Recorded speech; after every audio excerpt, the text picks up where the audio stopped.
The following podcast contains real reviews and the ridiculous reactions of two would-be oracles of the internet. The opinions expressed and presented are mere musings, so please humor their hijinks with a laugh and not by taking anything they say seriously. Seriously.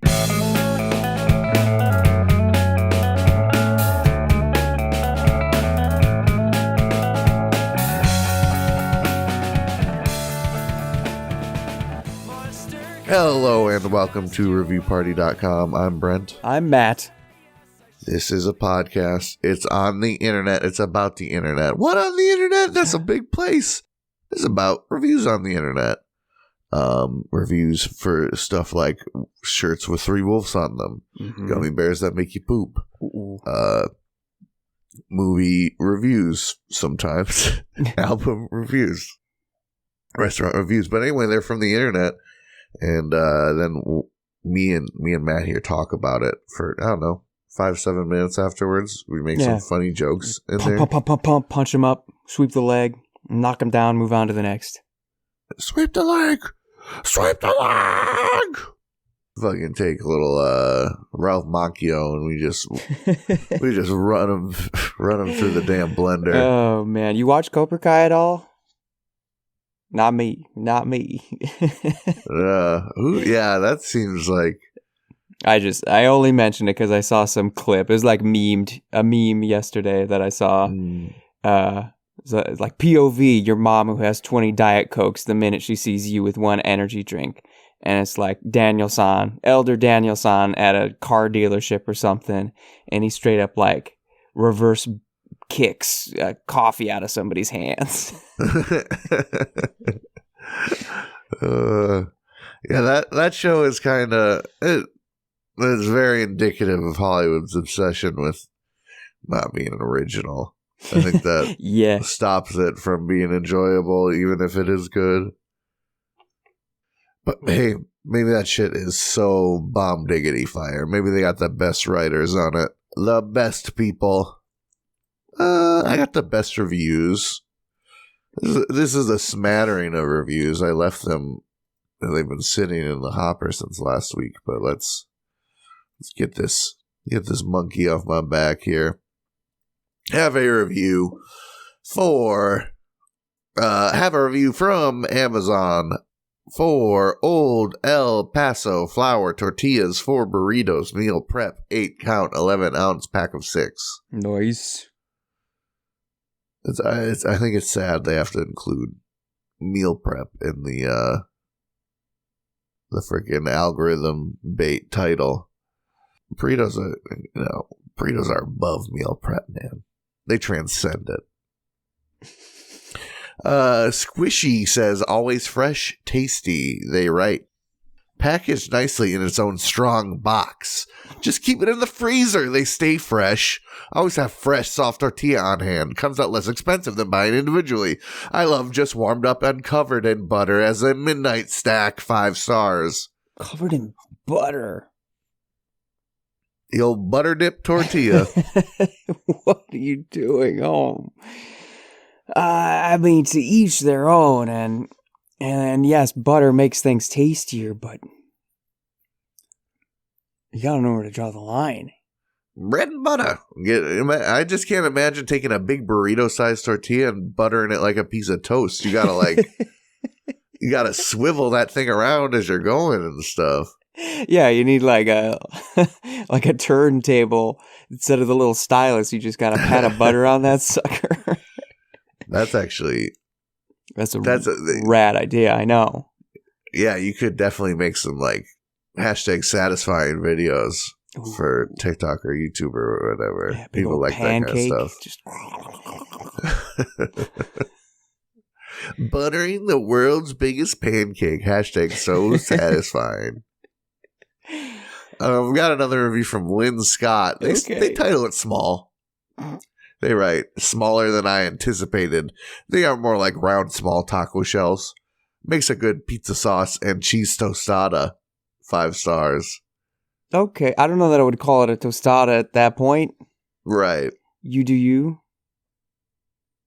That's a little Taco Bell pilled, right? Well, it's got a tortilla, so it's Food? That's a tostada, all right.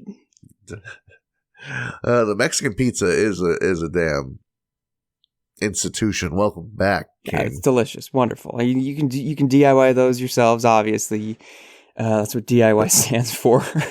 But they're not even calling that a tostada, and that even has like refried beans on it. That fucking pizza sauce. Just throw some sauce on there, some cheese on there. Maybe do the tortilla sauce cheese motion. That's what I did in college all the time, man. No, that's crazy. It's delicious. Throw that sucker in the oven. Woo! You know what you got? Not a tostada, but you do have something tasty.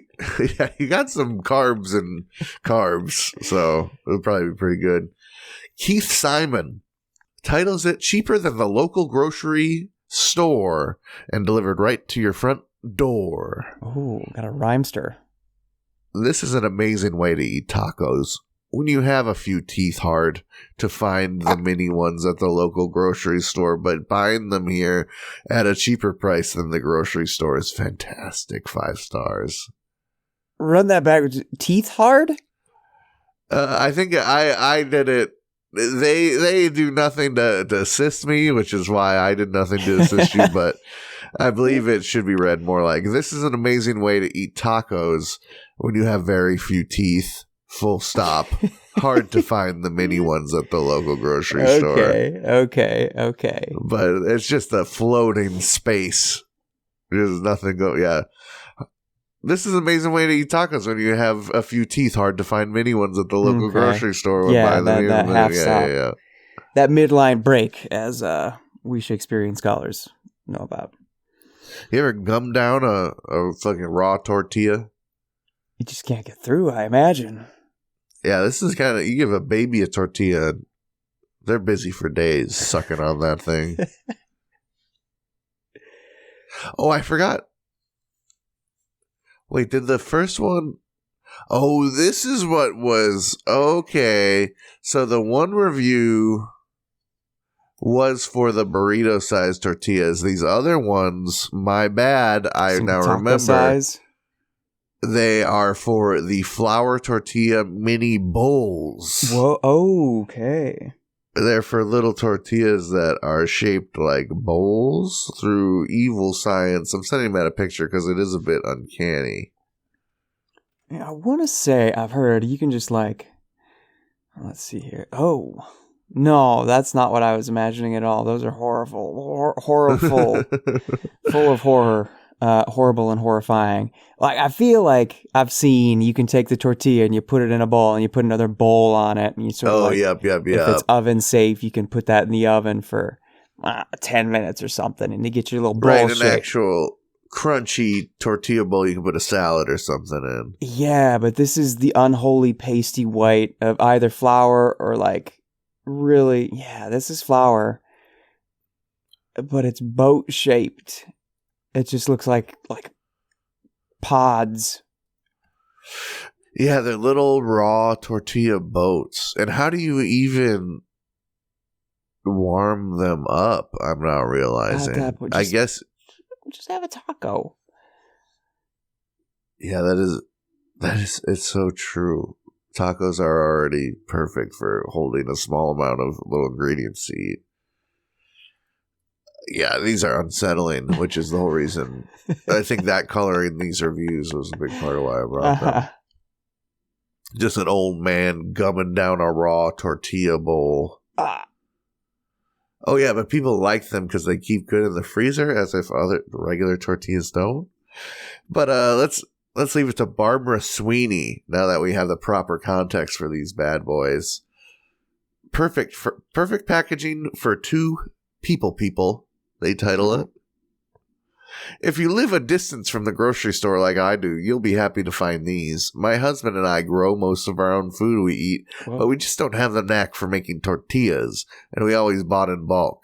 With just 2 of us, this means tortillas get hard and old. Having these tortillas in separate packages that are shelf-stable until after opening, perfect answer to our problem. Geez, I was so sick of watching our old tortillas go bad in the drawer. Wasteful no matter how many. Anyway, 4 stars for the packaging them like this. 5 stars. It sounds like the packaging like this, aka the individual packaging, might also be wasteful. If we're going to call out wasteful as wasteful is, throwing away crusty tortillas, yes, that's wasteful. But maybe you're on a farm, it sounds like, you can feed those to the hogs or something, whereas individually plastic-wrapped tortilla boats from hell, it's just making plastic. Yeah. And it's just the vision of these little tortilla boats wrapped like Hostess treats. It's just as evil on evil. And I feel like I've seen Matty Matheson make tortillas or something similar to them on his like 20-minute YouTube show. I don't think it's really, I mean, yeah, if you want pure, true authenticism or you're pounding out the masa yourself or something, I'm sure that's a long process. But I don't think it's not brain surgery to get something good enough. Yeah. And store-boughts are fine. I don't know.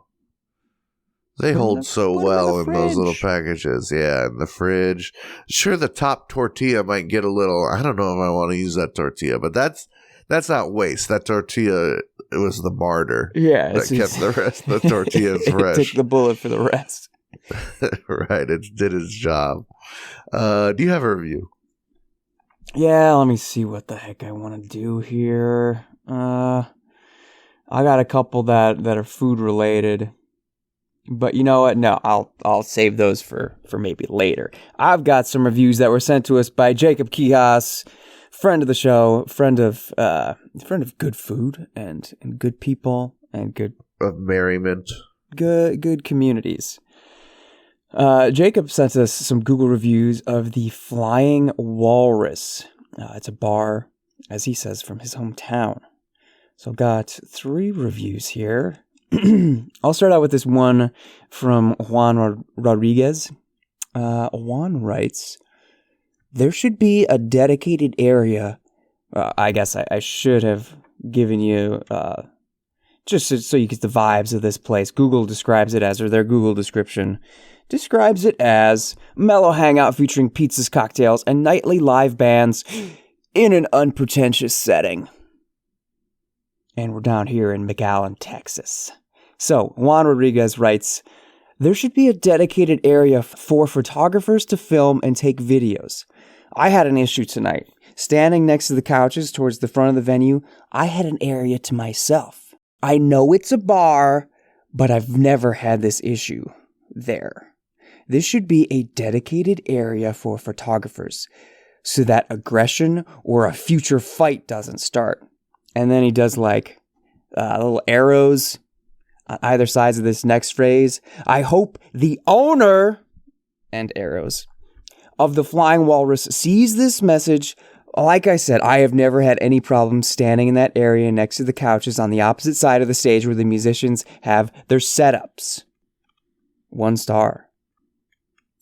I feel like there's a lot more going on than we've been told.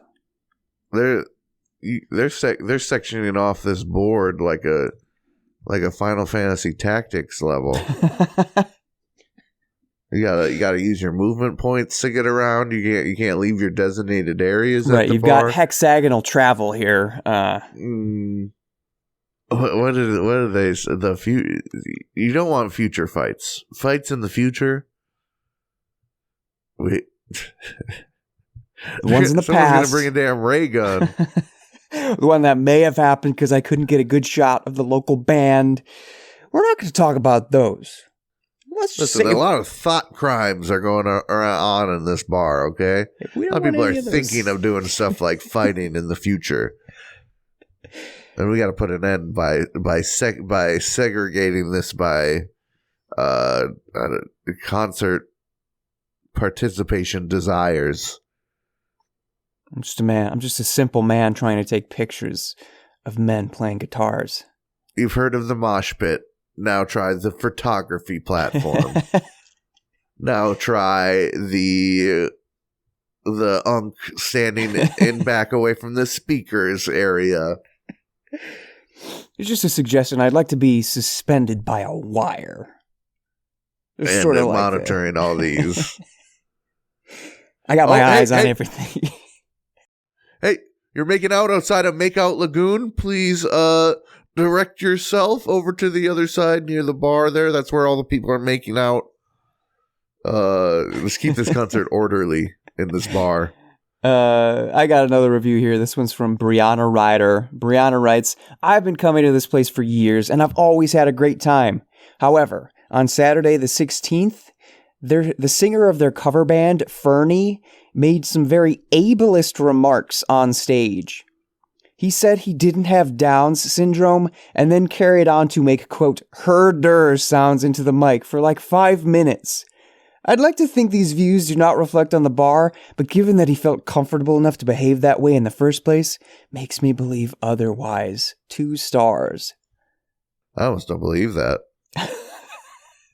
It's like a Carlos Mencia comedy show or something. Yeah, this was written 3 years ago. That stuff's out of style. Come on.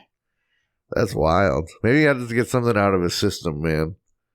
He's been living the Moke mind virus for too long. He had to make fun of some some people that don't need making fun of. He either had to go back to what was deemed appropriate comedy in 2005, or like a bug went in and flew in his mouth while he was singing, and he's there's a huge benefit of the doubt. Obviously, it sounds like he's probably just a total dick. He just ended up on the inappropriate joke square in the bar level board there. Right, it's like that old Foursquare improv game. If you're in that zone, you're going to be singing awful country cover band music. If you're on that square, you're going to be making awful ableist or non-ableist jokes. Yeah, it's just an unfortunate side effect of this new bar setup we got going on. If you're standing straddling that line, then you sing Kid Rock, obviously. This just sounds like that Fox News halftime show or whatever the hell that was. Our singers make ableist comments. We got one more review here from, they use 4s in their names, and there's extra V's and Y's, but I expect it's supposed to be interpreted as wavy gravy. All right. Also says it's been translated from the original Romanian. I don't know if that's accurate. But the review just reads, oh my God. And they give it 3 stars. Isn't a 3-star reaction the opposite of an oh my God reaction? Yeah. What kind of dichotomy is going on? That's really bizarre. Oh my God, this is the most average experience I've ever had. This is acceptable and as expected. Okay. I went up to the bar and asked for a drink. They gave me a drink, and then they asked if I want to keep a tab open. I said yes. They took my card and put it in a box. I got more drinks with my friends. Nothing out of the ordinary happened. Wow, 3 stars. There's many people who say, I usually don't write reviews, but... it was a perfectly standard experience, so I had to give 3 stars. Nothing of note happened, so I had to share my thoughts. Oh my God, guys. They were open the hours as posted. Oh my God, guys. There was 2, sometimes 3 bartenders behind the bar. There was people playing pool. I don't know what else happens at bars, man. Not much of anything. No. Maybe this is the most shining review of a bar you could have. Yeah, it's honest. Oh my God. That's how I feel when I want to go home from the bar. Oh my God.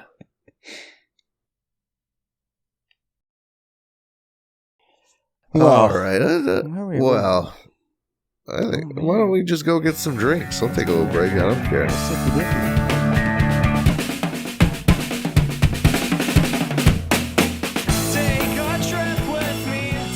Hey everybody, thank you for listening to our lovely little podcast. If you'd like to go above and beyond in supporting our show, or have the most fabulous conversation starter since sliced bread, go to reviewparty.com. Click on shop, and explore some fabulous t-shirt designs. Where's your favorite place to wear a t-shirt? On my body. Mine is at the store. That is a good place to wear a t-shirt. ReviewBuddy.com, click shop. Why stop there? Don't stop now. Don't stop me now, because I'm buying a t-shirt. I'm buying a shirt.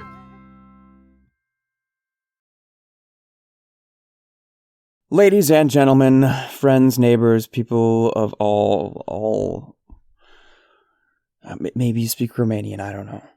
Oh my God. Welcome to the second half of the episode, and welcome to Thanks, Abby.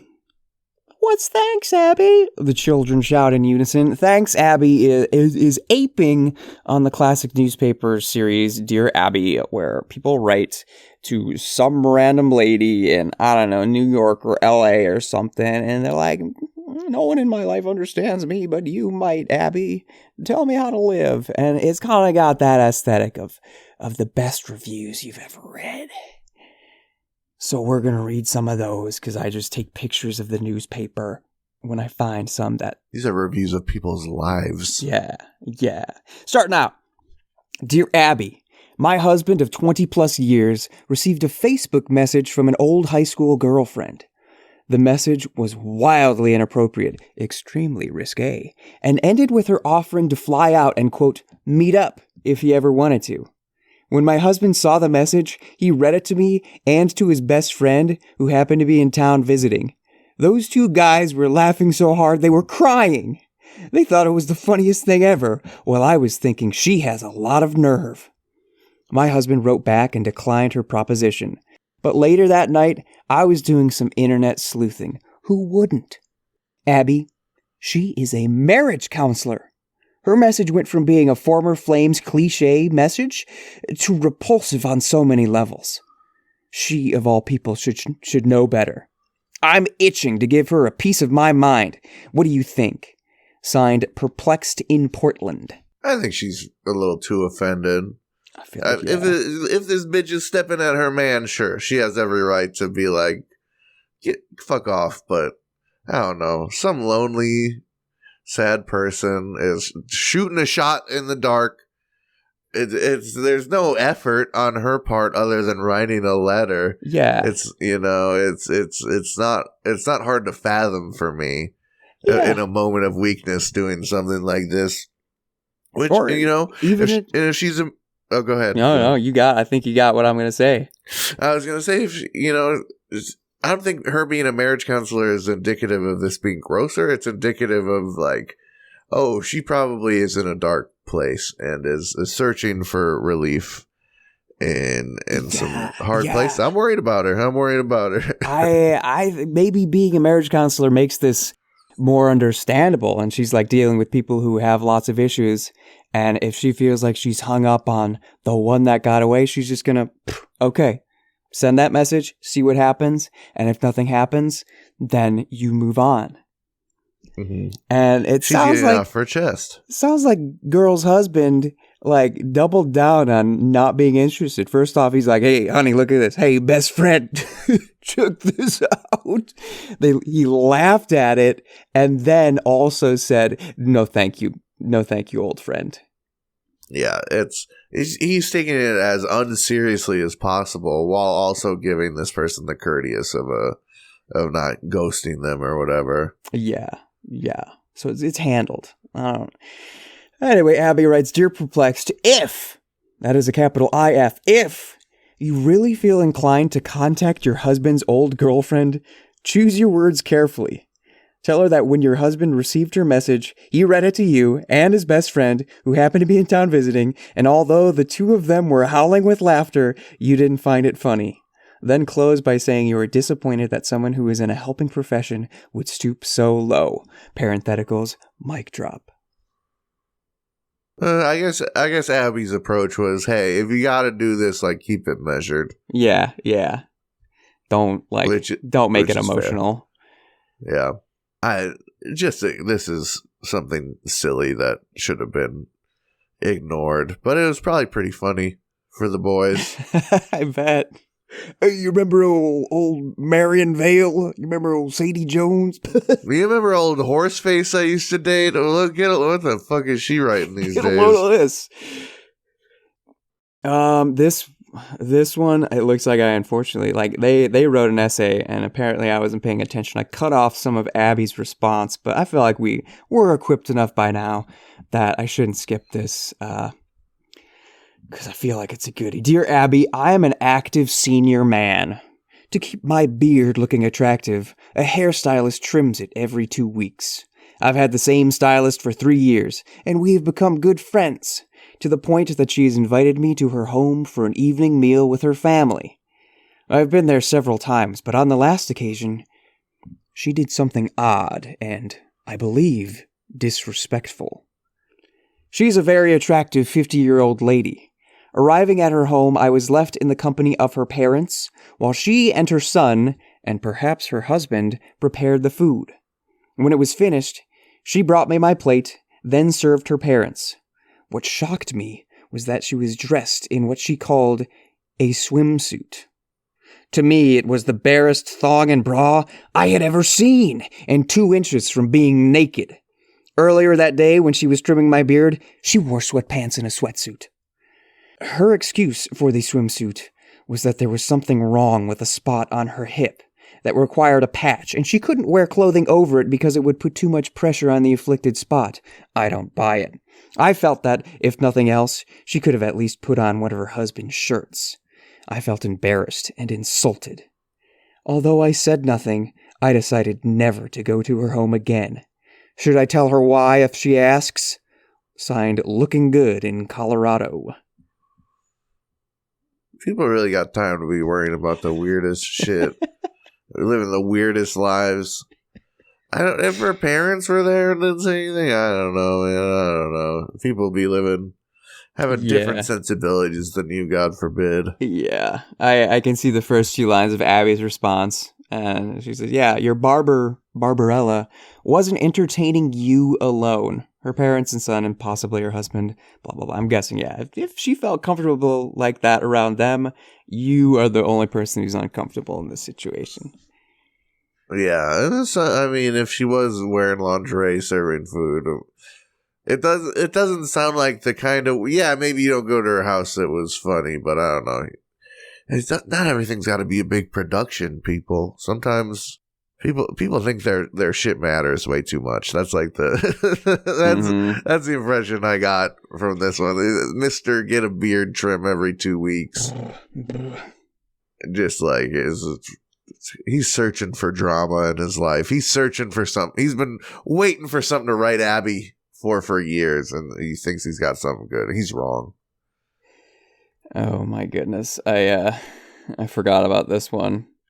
Dear Abby, I am a longtime divorcee and a retiree with grown kids. What is troubling me is I've always had an issue with taking a shower and all the oil and dirt flowing down my body. I think it's gross, so I usually wash my hair in the kitchen sink.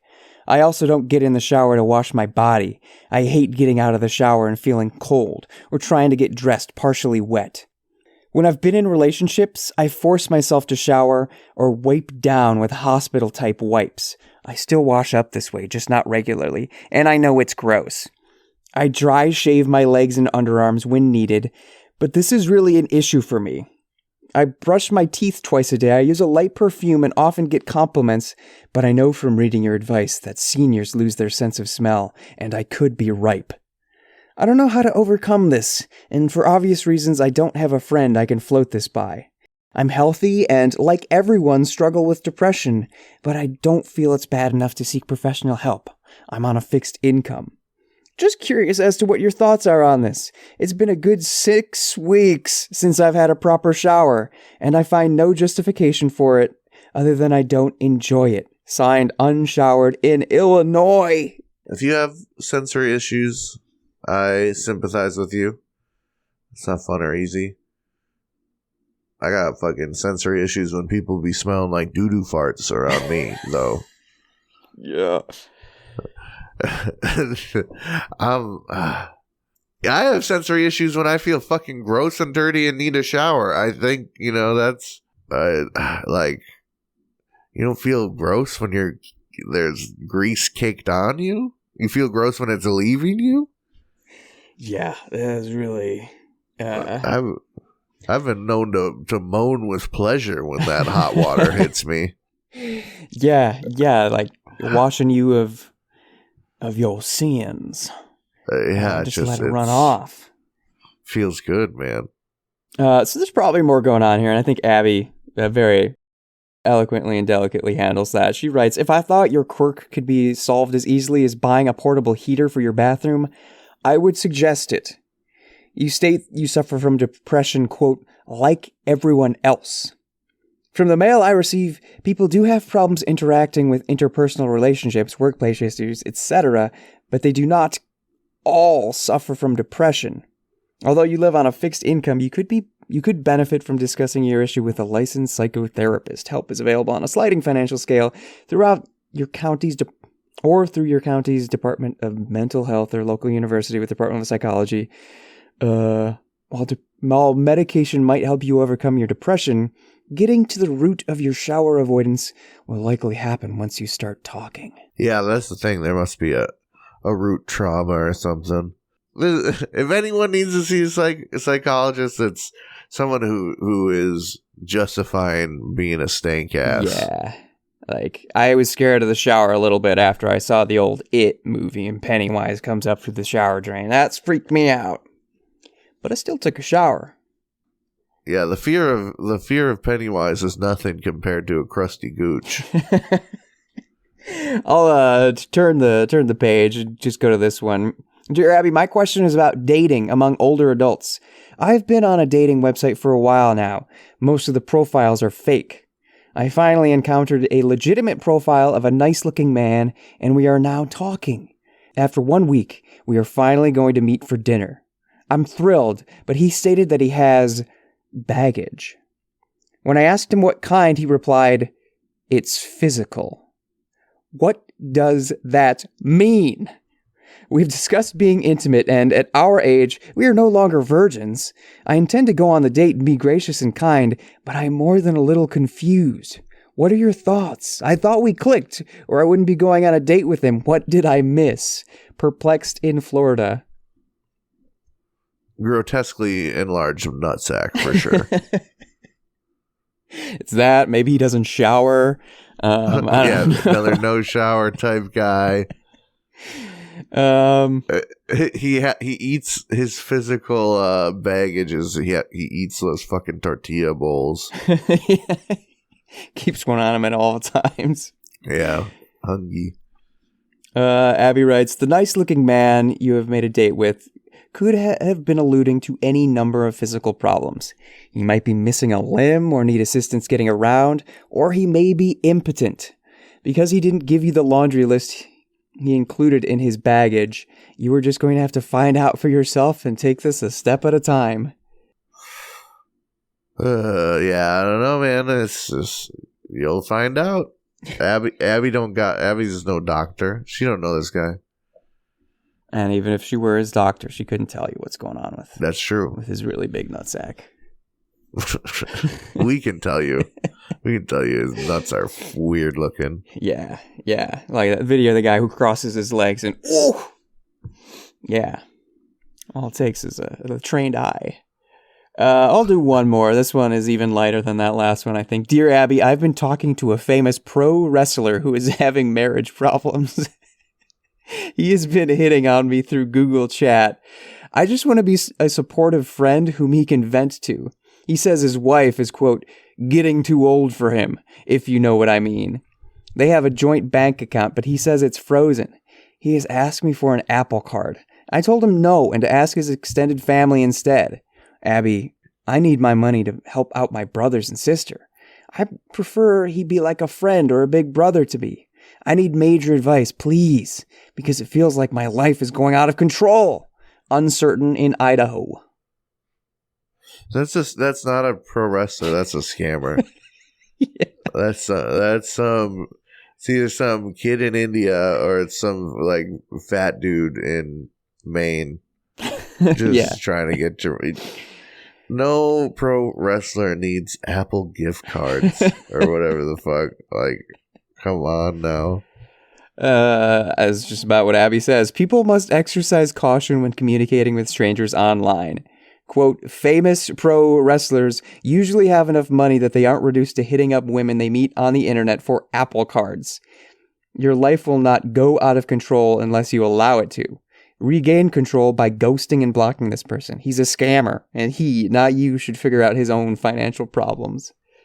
Yeah, wow. I'm glad honestly glad. Even though might seem like an obvious one, it's when you're getting scammed, it sneaks up on you. Getting people aware that shit's out there, especially the elderly audience that probably reads Dear Abby. It's a good PSA for both the advice getter and the readers. For Don't get scammed, people. Yeah, like you want to trust people. You want to see the good in people, as opposed to I don't know, every other aspect of society and corporations and government, and you want to just trust a person and a singular individual person. But yeah, if it's online and they say they're a pro wrestler and could you give me an Apple card? I don't know, man. Yeah, I didn't get scammed by someone saying they were a sexy celebrity that wanted to be my partner in the sheets. I was just looking for a cheap plane ticket. No. And I went to some website. And they're like, where to get cheap plane tickets? And they listed legit websites, and among the legit websites was a scam website. Oh. And then they were trying to they sold me a cheap plane ticket, but there was no included check bags or something, and I had to upgrade to a check bag because for $100 I couldn't go. It was crazy, and when I called them, I thought I was a travel agent. So yeah, it could happen to anybody, man. No, not too long ago I was trying to buy an old phone so I could just use it as a recording device, because filming self-tapes as an actor, if you don't have somebody in the room, you generally call them. I can't record and call them at the same time. I just get an old phone that I can use as a camera. And I found a Reddit community of people who like this 8-year-old phone, and somebody's selling theirs, and I can see that they've posted that they're selling other ones, and they're active on Reddit, and they post a lot, and we talk back and forth. And then there goes however much I sent them, and I don't got a new phone or old phone, so it can happen. Be careful. Be careful, my friends. Be careful. Well, we're smart. Brent and I, we're geniuses. We're geniuses. So if we can get scammed, even you, meekly brained listener, may get scammed. So that's all from Abby. Thanks, Abby. Yeah, thanks, Abby. Do we want to go with the hygiene theme, or do we want a movie review? Let's take the movie review. Sure. We can save some smelling good propaganda for next week. Spread it out a little bit. I have a review. Matt probably already knows. I alluded to it before the episode. From IMDb for the movie Sinners. Got a couple here. I'll read the short one first. It has 666 helpfuls, so all right. Satan approved here for the movie Sinners.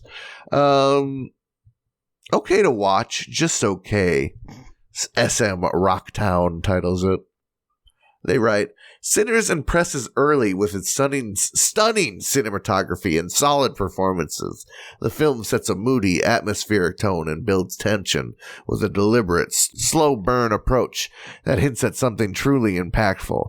Unfortunately, that promise is never fulfilled. When the vampires finally appear, the film takes a sharp downturn. Their behavior is nonsensical, lacking any real menace or intelligence, and they end up feeling more like a parody than a threat. It's a baffling creative choice that undermines everything in the first half that worked so hard to build.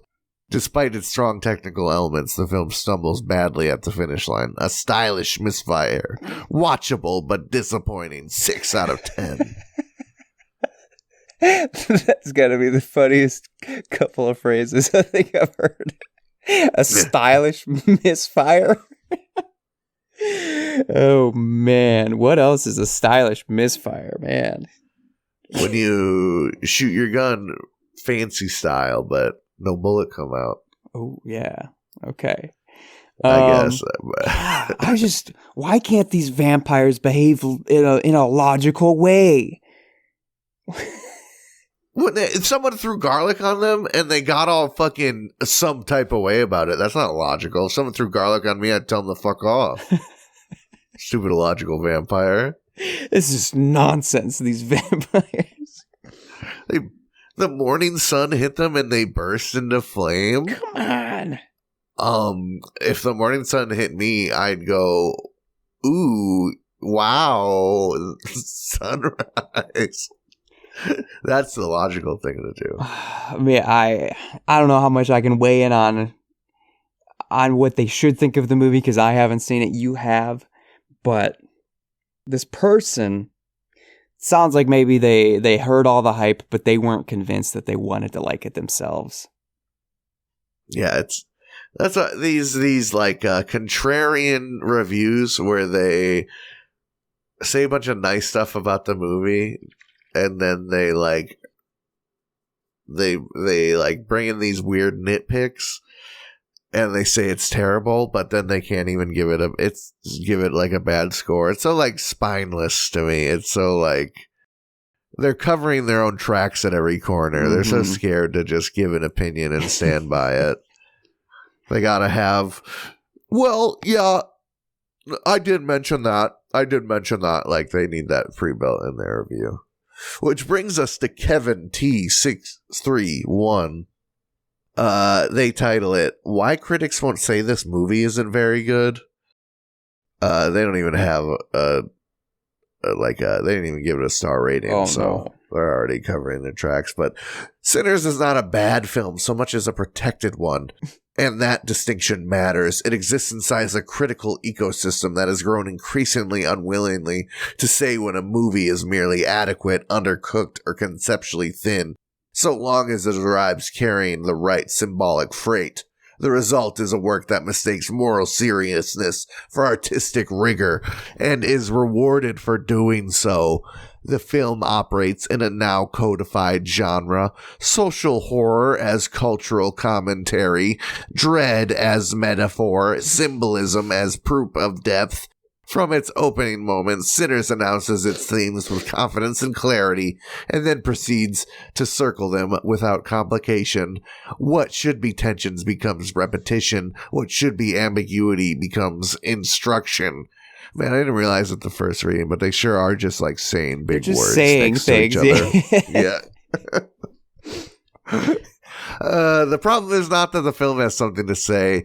It's that it says it once loudly and then never finds a way to dramatize it. Characters are reduced to allegorical functions, their psychology flattened. In the service of an idea, the film is anxious not to dilute. Horror depends on specificity, on fear that arises from human behavior.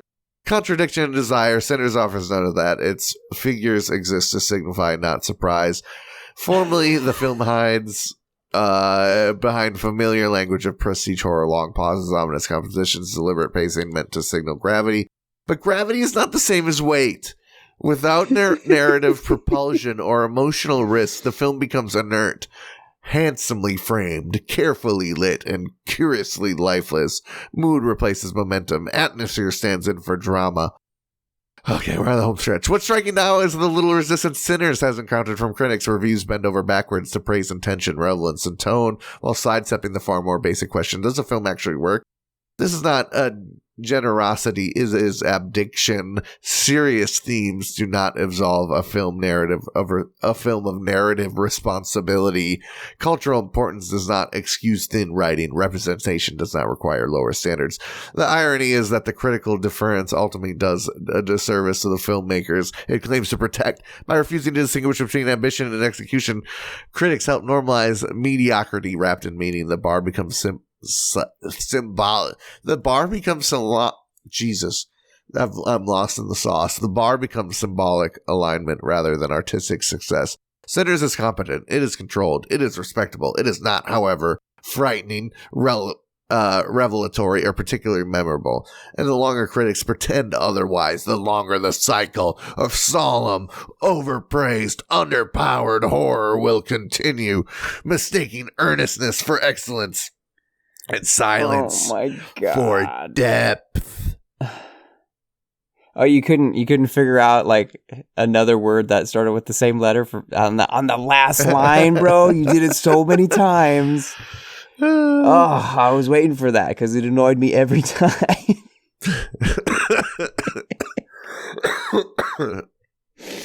They like their cute little writing techniques. They like their thesaurus. Yeah, I can tell. You know? Like, oh Lord. For something not memorable, you sure had a lot to say about it. You had a lot to say about it, and nothing. It's the other thing that gets me about these wishy-washy, I hate this movie, I'm giving it a 7 out of 10 type reviews, is they never cite specific examples. When I was... Very true. The thing I learned about writing like essays and shit in college, but these people hate college too, so I'm already, they already hate me, is like, when you're talking about a text, basically what my essays boiled down to was like, example from text, and then why this is relevant to what I'm talking about. You just like cycle through that. Oh, How I got through my thesis. Citing evidence. Cite evidence. To make your point. Right. I just like literally went through and highlighted all the places I thought talked about what I talked about, and I just jumped from place to place until I had 30 pages, and then I edited it to be good. Yeah, so where's the example? Where is there a lack of weight? What scene is a disservice to filmmakers? Like, you can say all this stuff, but like, I don't know what you're talking about, man, because it sounds like we were watching a different movie. What do you think of a now codified genre, social horror as cultural commentary? That was very near something I wanted to comment on, I think, where he was like, using horror as a metaphor, right? That was in there. Yeah, that's what horror has always been. Since the first novella, since the first movie. You think the Invisible Man is just a man you can't see, bro? No, he's going through it, man. You think Dr. Jekyll and Mr. Hyde is just monsters, bro? That's a dude with alcoholism, okay? Whoa. No, you think people Frankenstein because he's big and angry? Nah, because he's got Stein at the end of his name, bro. Don't have me fucked up about it.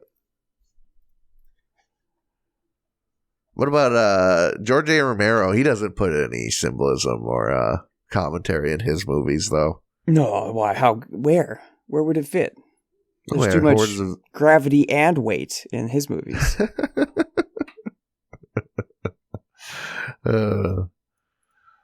Anyway, yeah, go watch Sinners. This movie's pretty sick. That sounds like it. Yeah, it's the type of movie that it's like, so it's obviously like full of deep, just a wealth of depth and symbolism, and in every scene there's so much going on in the meta. And usually that's what I'm kind of at the movies for, is, dissecting that a little bit. But the movie itself is so freaking cool. I didn't even have time. I got to watch it 3 more times. I'm probably going to be distracted anyway because the movie's going to be being too good. But that's Review Farty for the week, I think. Yeah. Go get yourself some depth, though. And I'm looking at the IMDb, it did take me out of this movie that no one mentioned. Haley Steinfeld's eyebrows. Oh, she got some wicked eyebrows going. She got actually. It's only in the first scene they like did her eyebrows to be crazy. There's probably some symbolism there. I was like, Kate Bishop Hawkeye, don't go in the room with the vampire. Anyway, thanks for listening to ReviewParty.com. I appreciate it. We'd welcome to the Real Ones Club. If you're already a real one, then let them know. Let them know we got new episodes every Tuesday. That's right, #Tuesday Reviews. If you'd like to send in some funny reviews like Jacob did, thank you, bud. Thank you. We'd love you to do it. Just send an email with a hyperlink screenshot, whatever you got to do, to reviewparty.com@gmail.com. And just include your name so we can give you credit. If you want to reach out to us in some other way, shape, and form, guess what? We're on all the social media that you are on, probably. You can find us at reviewparty.com on Instagram and TikTok, at ReviewPartyPod on Twitter. You can also search for us on Letterboxd and YouTube to find some stuff there. Or go to our website, reviewparty.com. There's a shop, there's a blog, there's lots of blue, there's entertainment you could probably find for hours. So check it out. Yeah, check it out. While you do, I just received a text from Spectrum. Your latest bill statement is now available at spectrum.net/billing. Nice. I just paid that shit last night, Spectrum. Catch up. Quit texting me. I just thought that was a relatable little tidbit that for the real ones. Anyway, Nosebleeds, you heard their song Bread for Breakfast throughout the episode. It was a nice little jam, wasn't it? You can hear more great jams by them all over the internet. Spotify is one place to do it. Nosebleeds, one word. Follow, subscribe, favorite wherever you listen. Leave a review on iTunes or Spotify. Recommend us to a friend. Turn on notifications. You know, all the things to do. You can do them and it will help us. I have a review for blueberries from Amazon to send us off here. All right. No clickbait here. Blueberries, 1 pint is the name of this listing. Turtle titles their review Mumbai questions. They write, quote, "How was the rottenness? These were insufficiently rotten and we had to eat them. 5 stars." What? Did these get sent to Bizarro World? I think so. Turtle's a wacky guy.